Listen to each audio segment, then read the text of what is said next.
بسم الله الرحمن الرحيم. رسول الله محمد صلى الله عليه وسلم حديث صحيح وحكو عدي habeen baa laba malag kaxeeyeen buu dhul badan bay mariyeen dad badanna waa la tusiyay waxaynu ka soo qaadanaynaa waxa la tusiyay buu dad oo loo sameeyay cidiya dhaadheer wajigooda iyo laabtoodan bay sidaa ugu diirayaan cidiya xadiida oo dhiigga iyo hilibka saa uga sii deynaya markii aan weydiiyeyna waxa ay igu jawaabeen buu waa kuwii dadka sharaftooda duri jiray meel kaga dhici jiray ku xadgudbi jiray ummadda dulman iyaga oo ku xadgudbaya marka taas waxay tilmaamaysaa dad qabriga lagu cadaabaya la tusiyay nabiga kaleey salaatu wasalaam waxa kale uu soo maray rasuulku waa xadiis kale oo cadeynaya cirdiga iyo sharafta dadka lagu xadgudbaya inay cadaab qabriga keentee مر رسول الله صلى الله عليه وسلم بقبرين فقال إنهما لا يعذبان وما يعذبان بكبير أو في كبير أما أحدهما فكان يمشي بين الناس بالنميمة لبدا حوالود ولا عذابية وحيدتك فضوديستان ولا عذابية ميدي كادي اسكود دادين جري ميدك كلنا ددك شرفتودو ميلك غدعي جرايو و حمن جرايو و اسكو ديري جري نميميها arintani waa min calaamaat ibtilaa qofka hadaad aragto isagoo carab dheer oo umada ilaahay ay ka nabadgeli weeydo sida raashinka u cunaya dadka waa qof ibtilaysan qofka halowsani dadka ayuu ku wardiyaa qofka hanuunsanina ilaahay buu ku wardiyaa subxaanahu wa tacaala xusidiisa iyo sheegidiisa cumar bin khadaab maqaalada laga haya allah ka raali noqdo waxa uu calaykum bidikri illaahi fa innahu shifaa وإياكم وذكر الناس فإنه داء ورديه إلهي حسكي سبضيه إلهي كوردية وعافماده ددكها كوردينا وهذا الكوضة هبضينين أيينا وحكا شيكتان تاسنوا عذر بوري عافمات كمركا دونيسي إلهي حس عذر كمركا دونيسو يين عروشة ملاحي كرامي سنة ددك إلهي سامد دبتشي دو دبقيل أرنتاني وحي مدانتي حتى قفك عاسي قاينا لعيبينيني loo naseexeeyo caasiga laftiisa hadduu toobad keena in laga haro rasuulku sallallahu alayhi wasallam wuxuu soo maray waa xadiis nasaa'i iyo musannaf abdurrazaaq ba ku jiro oo sugan wuxuu soo maray asxaabigii intuu sinaystay qiraalka sameeyay 4 jeer ku celiyay iyadoo waliba nabigu ka warwareegay alayhi salaatu wasalaam markii dambana dhagax baa lagu dilay markii dhagaxa lagu dilay iyadoo wali la aasin buu soo maray nabigu asxaabina way la socotaa marka laba nin baa ayaa wada hadlo waxay yiraahdeen qad rujima hada rajm alkalb bal kan 4 jeer iska qirtay ee dhagaxa lagu dilay sida ayga loo dilo kale rasuulku sallallahu alayhi wasallam marka kamu jawaabine xoogaa markay socdeen ayaa wuxuu soo maray dameer baqtiyay labadii asxaabi buu saawaga wuxuu yiri bahalkan baqtigiisa cuna dibira cagta taagay oo biya la cunaabay yiraahdeen waa baqti nijaas oo xaraan wixii goortii dhaweydeen ninkii asxaabiga ahaa ee la rajmiyay dhagaxa lagu dilay ka sheegayseen iyo hilibkiisa cunaysan kan hilibkiisa ka sahlan buu nabigu kaleey salaatu wasalaam imikana jannadu ku jira oo dhaxda baalanaya waxa runtii arintana ay sabab u tahay sababu muaadaati illaahi lil abd adoonka waa sababu ilaahay kugu ciloobay من عاد لي وليا فقد آذنته بالحرب أدون الله ولي أن لا يهيب لهاي أولياء إلهي ومؤمنين إلهي عابدية الله الرميس سبحانه وتعالى قفك الله على تمام أنا الدجال بانو جيسي مركز الدجال إلهي بين كتشرنا إنه أنا السجين قفك هذه شر حد جود بيا حد جود كان كل عيا حتى هوا هذا قف فضل له هذا نبى ليش يسوي لي أبو بكر الصديق والرواية صحيح مسلم كسوغان أبو بكر الصديق إيو سدح أصحابي وضفردية سهيب يا بلال يا خباب يا أصحاب تبري هرق قالوا أيدي بيشرين أيا يجوا وضفردية أبو سفيان با صامري وعلالك قالوا بري هرق 20 مركي دم الدوين أجنوا أصحاب الجليل ونقضاء إسلامي مركا صدح دي أصحابي بري هرق اللي بيبا هذا وحيد هذين ولا سيفتي إلهي عدو إلهي هل كذي ولا كما يعسكر والرجع عدوها ولي قاروا ويسكن ولا ماشان اسكمر مريا أبو بكر مركان حريص بلنبها رضي الله عنه وأرضاه dabeetana wuxuu yidhi dee waa odaygii quraysheed waana madaxdoodii maxaa sidaa u tidhaahdeen markii dambe nebigu u tegayo kolkaasuu rasuulka arrintii uga warramay nebigu wuxuu yidhi miyaad ka cadhaysiisay asxaabtaa mujaahidiintaa hore ee qudamada ah ee qadiimkaa dii islaamka usoo halgamay daysba uu soo halgamay laakiin haddana cashar iyo daris buu siinayaa nebigu miyaad ka cadhaysiisay buu yidhi haddaad ka cadhaysiisay iyaga ilaahay baad ka cadhaysiisay markaa intuu cararay buu iyagii u tegay oo soo baashiray oo iyaguna way u duceeyeenoo wax dhibaba umay dareemin laakiin rasuulku sala allahu calayhi wasalam wuu baraarujinaya asxaabiga marka arrintaasi waxay tilmaamaysaa dadka mu'miniinta ah gardarro lagu dhibaa inay ilaahay ka cadhaysiinayso subxaana wa tacaala cadhada ilaahayna wax sahlan maaha arrintani waa min akbar alkabaa'ir cirdigeenna iyo sharafta muslimiinta aynu cunayno aynu isku xadgudbaynaa waxay ka mid tahay dunuubta waaweyn rasuulku sala allahu calayhi wasalam waxa uu ku tilmaamay xadiid xasana oo markaa bazaarna ku sugan min xadiidi abi hurayra الربا 70 حوبا ربادو وتضباطا قيبات برسول كل صلى الله عليه وسلم أيسرها مثل نكاح الرجل أمه توقو سهلا لنا وحويا إلى هذا هو يدي بان قرسانيا قور دمال لما إلى هذا هو السنية حرام تسابه سهلا وإن أربى الربا استطالة الرجل في عرض أخيه ربادا توقو سيحبه الدرانينا وقفك كل إرادة وآذو دحقله cirdiga iyo sharafta walaalihii inuu cuno oo uu ku xadgudbo qadiyadan iyada ahi waxay la mid tahay un dilkiisa in dadka cirdigooda aynu jeexjeexno oo aynu dhulka jiidno oo aynu sumcadda ka dilo aynu ku xadgudubno wuxuuna la mid tahay iyadoo qofkii aad disho kale saxiixa muslim waxaa ku sugan nabigu calayhi salaatu wasalaam markuu ummadda ka anbabaxaya inuu sagootiyay wuxuu leeyahay kullu lmuslimi cala lmuslimi xaraam damuhu wa maaluhu wa cirduhu ورمضة مسلمين تاينا اسكو حد قدبتان حرام بيدين كتاي ديقين يا مالكين يا شرفتين تذكر الله الله يا واينك الرسول صلى الله عليه وسلم وحلق قدبن أما واجب كسارني وياي كسارني ويا ماينا وذا سارة مركاد مقاشو قفك ولالك هو أرين تاسو كلا سمينا يا إلى الله تلسو وهذا سيغانا كيرا جوجيسو سيادي غانا آنو كوچي ذنين سنحو بانتا وغا جوكسدو نبي قول عليه الصلاة والسلام من ذب عن عرض أخيه كان له حجابا من النار قفك الشرفت ولالكي ولا حد قد بيا كتشوتشيا إلى هذا كداية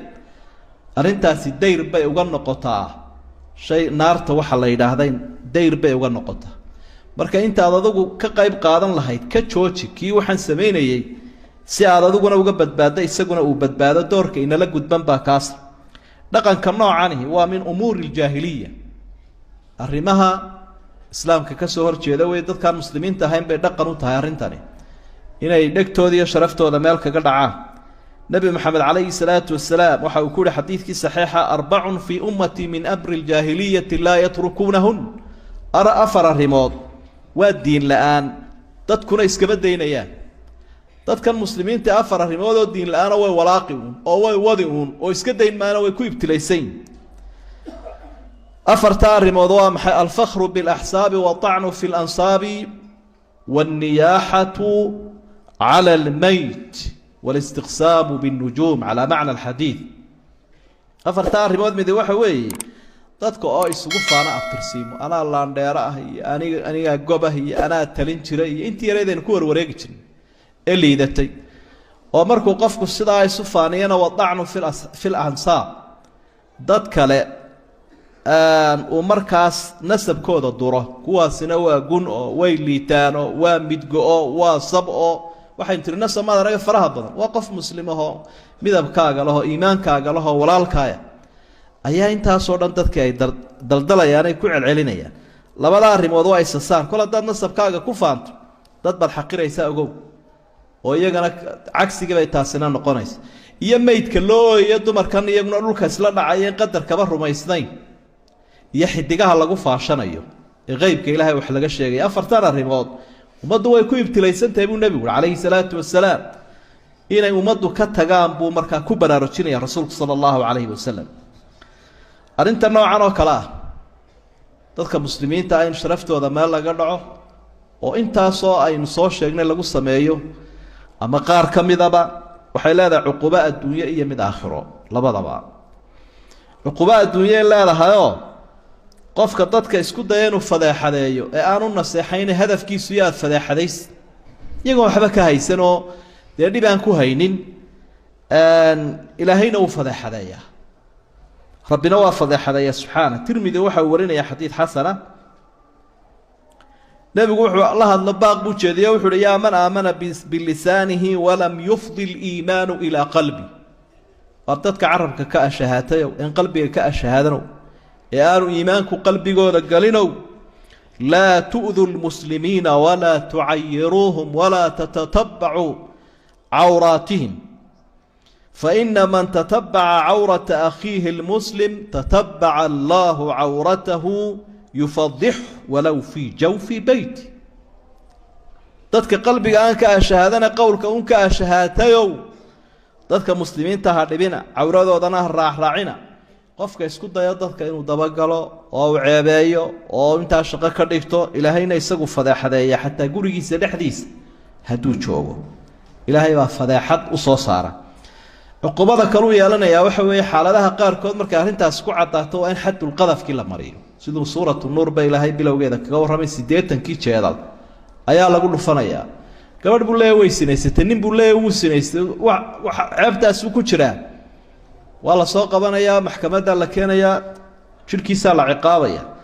fajliduuhum 80 jalda sidaa ilaahayba uu leeyahay subxaana wa tacaala cuqubadii aakhirana hadalkeeda daa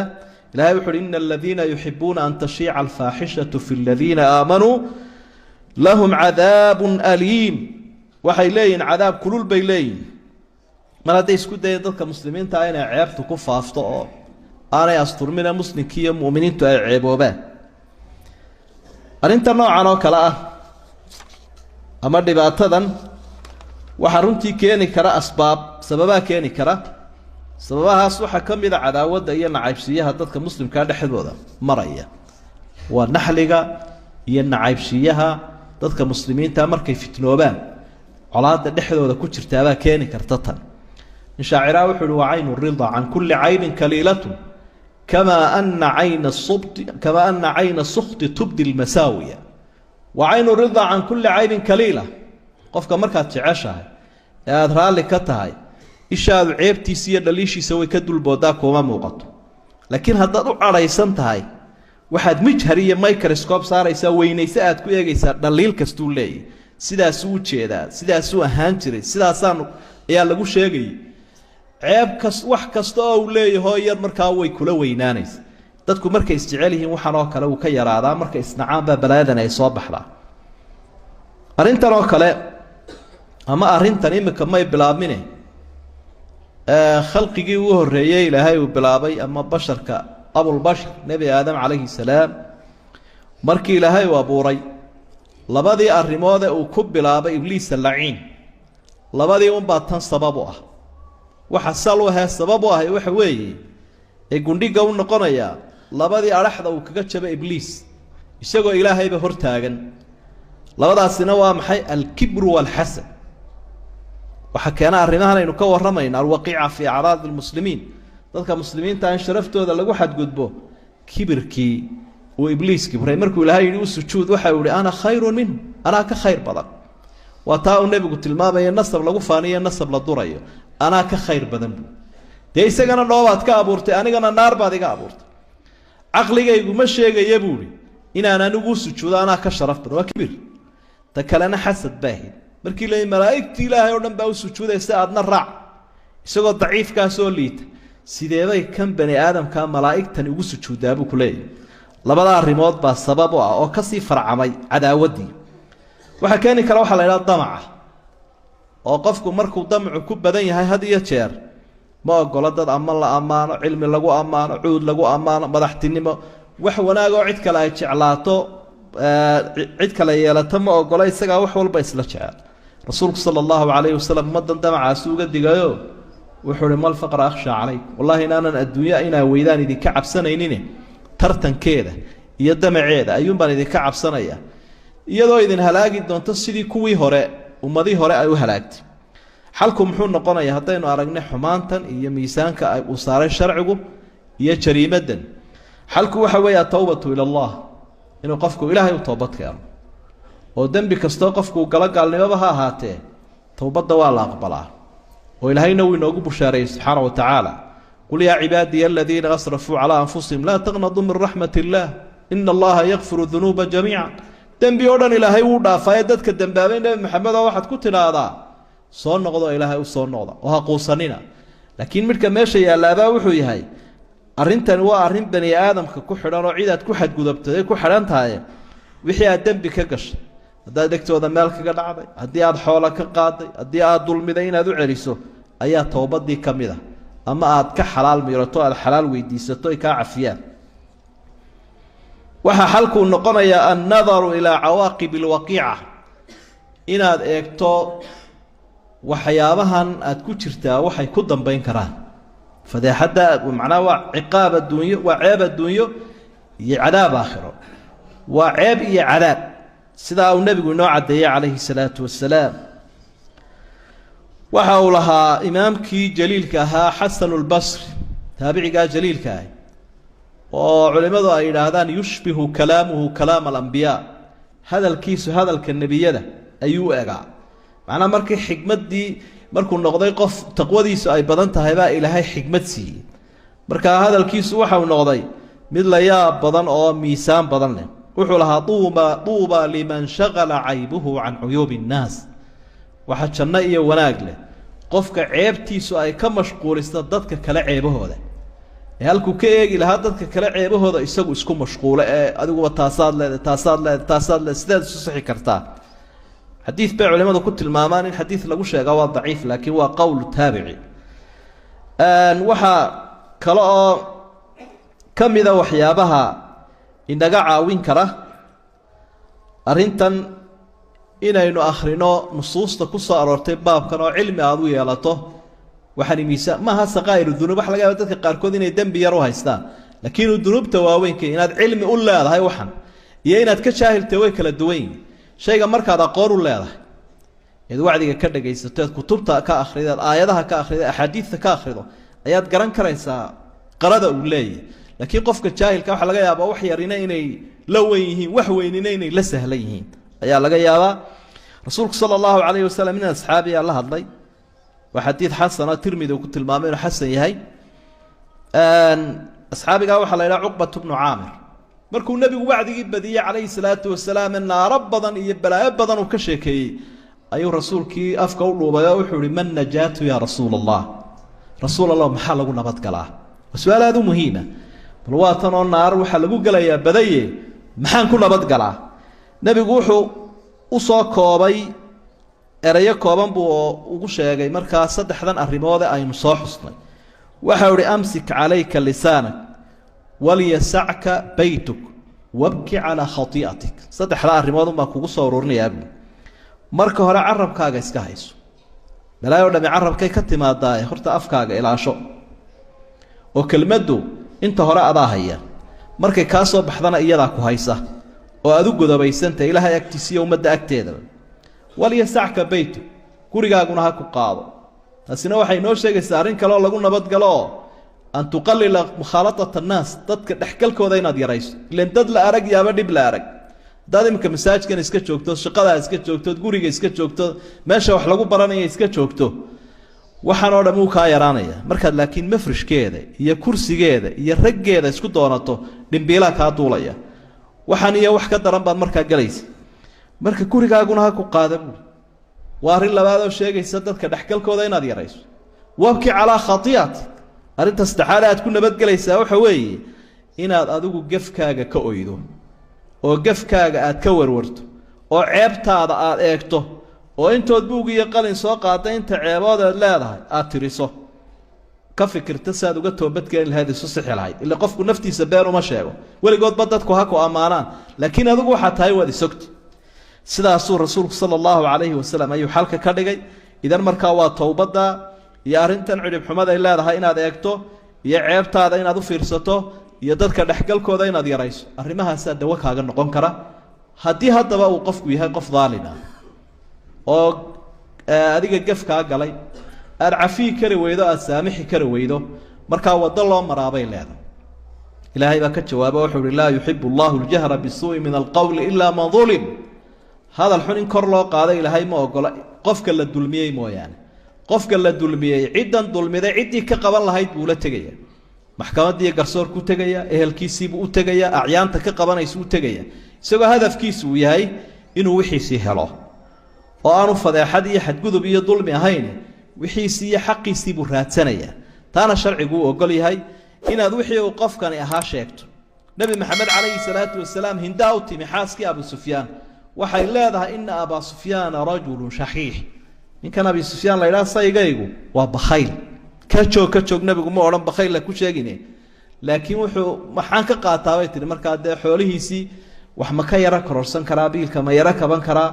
marmarka qaar kood de nabigu kaleey salaatu wasalaam wuxuu bil macruuf adigu aan ku xad gudbaynin wixii yara ka dhiman wad kaga darsan kartaa marka arinta waxa loo saamaxay inay wax ka sheegi karto de garsoorkii bay hor taagan tahay arrinkiina wuu galay halkaas waa nin yaxaaskii oo kala cabanaya waa laba shuraako kala cabanaya qofku gafkii uu ka galay amaam alqadaa garsoorka hortiisa waad sheegaysaa taasina hadafkeedu maaha fadiixa waa tadallum baa la yiraahdaa waa qofkii oo dulmigii laga galay sheeganaya si looga xaqaado idan marka labadaas aynu kala saaraynaa qof aan waxba ka galin oo bari ah inaad u daba gasho ceebihiisa iyo xadgudub inaad ku samayso waxaan u galin oo marka aad iftiraaga iyo been abuuradka iyo arrimaha samayso waxa looga dhacaya oo laga dhaxlaya marka waxaan leenahay inuu ku soo ururinaynaa dhinacayna inuu turanno haddaynu cid u eexanayn dhinacayna inuu eexano mustaqbalkana aynu eegno camalkeennana iyo inaan cid kale ugu shubin اللهم أرنا الحق حقا وارزقنا اتباعه وأرنا الباطل باطلا وارزقنا اجتنابه ربنا لا تزغ قلوبنا بعد إذ هديتنا